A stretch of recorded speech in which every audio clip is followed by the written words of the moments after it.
أنا صفا عندي 35، عايشة لوحدي في شقة صغيرة بعد ما انفصلت من جوزي. أهلي الله يرحمهم ماتوا من سنين وبقيت لوحدي في الدنيا، والحياة لوحدها صعبة صعبة جدا.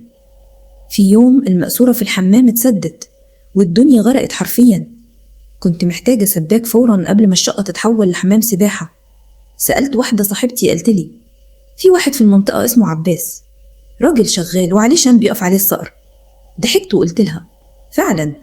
بعد أقل من ربع ساعة لقيت الباب بيخبط.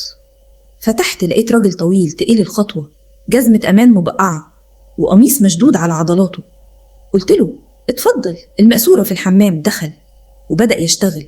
كنت واقفة بعيد، لكن أصوات العدد كانت مهيبة كأن المواسير بتتألم تحت إيده، وكل صوت مفتاح كأنه طاقة في قلبي. وفي وسط الشغل سألني انت ساكنة هنا لوحدك؟ قلت له بهدوء بعد كتير راح واللي بيروح ما بيرجعش. ضحك ضحكة خفيفة وقال خلي بالك مش كل سباك بيصلح مواسير. خلص الشغل قلت له تشرب حاجة؟ قال يا ريت شاي، وانا بقدم له الشاي بيصلي نظرة غريبة كأنه وراه حاجة. وبعد ما خلص قال لي لو حصل حاجة تانية اتصلي بيا وخلي الباب مفتوح. خرج من الشقة وسابني في حالة غريبة. من يومها وانا مش قادرة انسى نظرته. عدى يومين وبدأت اشم ريحة غريبة في الشقة، مش ريحة صرف، لا، ريحة زي ما تكون قديمة، زي ما تكون في حاجة مستخبية بقالها سنين. فتشت ودخلت ادور على الكرتونة اللي فيها ورق العمارة. لقيت رسومات قديمة، خرائط شقة غريبة، والمفاجأة في حيطة وراها فراغ أوضة صغيرة مش باينة في التصميم الجديد. قلبي وقع.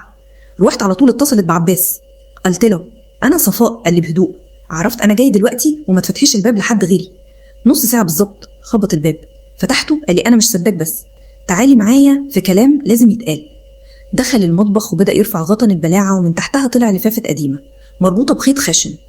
بصلي وقال لي دي اللي كنت بدور عليها بقالنا سنين، أنا حفيد الراجل اللي بنى العمارة دي.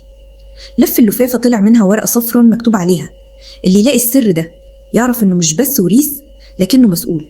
بصيت له بصدمة قلت له مسؤول عن إيه؟ أنت جاي تقولي إن الشقة دي فيها سر؟ ضحك بس كانت ضحكة حزينة وقال لي جدك محمود شاهين كان واحد من الناس اللي وثقوا في المكان ده وسابوا فيه حاجة مش لأي حد، ملف مهم يمكن يغير مصير عيلة أو يمكن أكتر. سكت لحظة وبصلي نظرة مفيهاش لعب وقال بس في حاجة تانية لازم تعرفيها، انت مش ساكنة هنا صدفة وانا ما جتش علشان اصلح ماسورة. قلبي وقع.